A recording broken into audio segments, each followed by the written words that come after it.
Mani sauc Ivars, esmu arhitekts, projektu vadītājs. Esam Ādružu novada Kadagā, tiek būvēta privāta māja, būvēja priekš savas ģimenes. Tika uzprasīts piedāvājums no vairākiem kopņu ražotājiem. Labi orientējos un sapratu, ko piedāvā Tenters, un mēs atradām arī kopējos risinājumus tā, lai būtu labs gala rezultāts.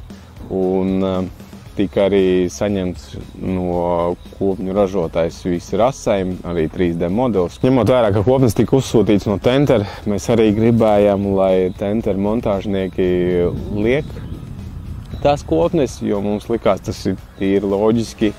Labāk, lai to dara cilvēki, kas ar ikdienā ar to nodarbojās, un arī tad Tenters kopā gan par kopnēm, gan arī par montāžu nes kopēju atbildību.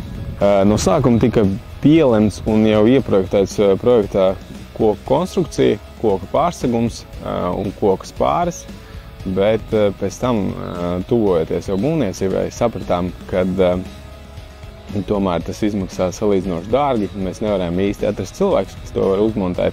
Izvēlējos kopņu konstrukciju, jo tas ātrums uzrunāja, ka viņu saražo, atveda jau gatavu izstrādātu detaļu un saliek. Un montāžas laiks tas arī uzrunā.